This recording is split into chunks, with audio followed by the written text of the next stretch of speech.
और हमारे ब्रज धाम में या बरसाना में कोई ऐसी रहस्यमयी जगह है जो लोगों को नहीं पता हो? देखिए, गहवर वन सबसे बड़ी रहस्यमयी जगह है।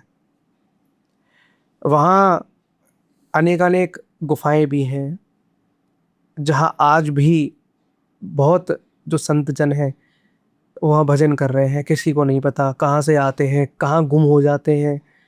तो गहवर वन एक बहुत बड़ी जगह है और बहुत रहस्यमयी जगह है, क्योंकि वहाँ किसी को ढूंढ पाना असंभव सा प्रतीत होता है।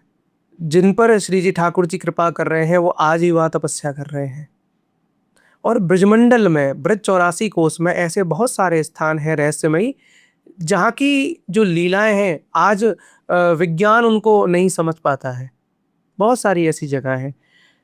अब एक गिरिराज में सिंदूरी शिला है, एक शिला है, उसमें अगर आप कभी उंगली उसमें घिसोगे तो सिंदूर निकलता है।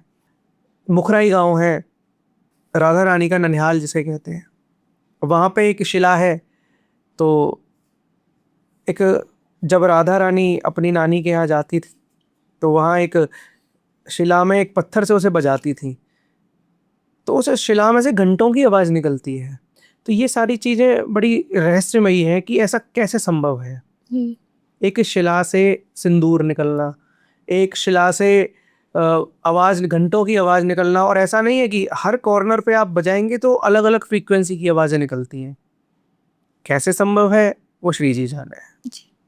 जैसे अभी आपने बताया कि गहवर वन में काफ़ी सारे संत और आज भी तपस्या कर रहे हैं, तो आप कभी मिले किसी ऐसे संत से जो आज के ज़माने के ना हो? देखिए, ऐसा होता है कि न जाने किस रूप में श्री जी ठाकुर जी वहाँ हमारे बरसाने में दर्शन देने के लिए आ जाए। कभी कभी क्या होता है, अधिकतम जो लीलाएं हम लोगों को सुनने को मिलती हैं, ठाकुर जी एक बाल स्वरूप में एक ऐसे बन के आते हैं, बिल्कुल ग्वारिया बन के। गायों को जो चराते हैं ग्वारिया, उनको ग्वारिया कहते हैं। तो ऐसे बन के आते हैं कि उनको देख के ही हर कोई मना कर देगा, जा दूर हो जाए, या ऐसे कुछ करके।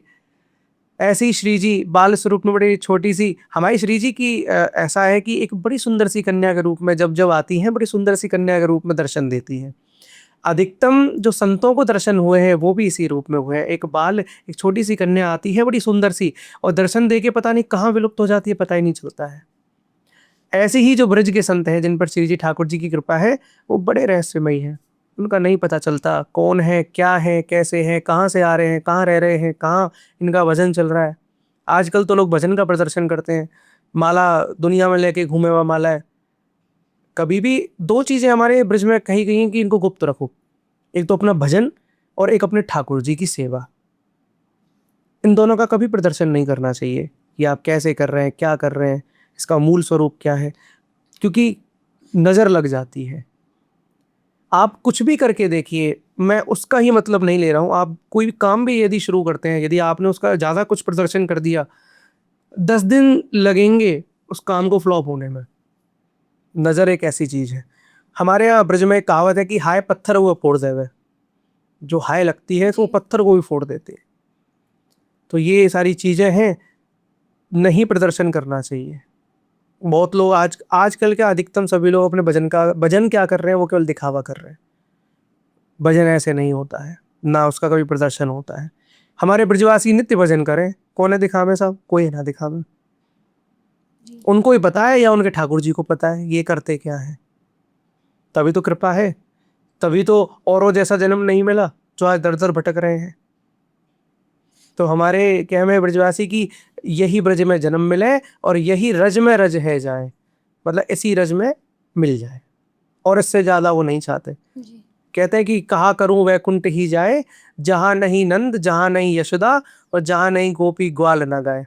तो ऐसे वैकुंठ को ब्रजवासी कहा करेगो जहां ना नंद बाबा है, ना यशोदा मैया है, ना गैया है, ना श्री जी है, ना ठाकुर जी, कोई है ही ना। तो ऐसे वैकुंठ को लेके करेगा, कहवे कि जन्म जन्म मोहि दीजियो श्री वृंदावन वास, या श्री चरणन को वास। केवल और केवल ब्रजवास वो मांगते हैं और उनकी कोई चेष्टा नहीं है। जी।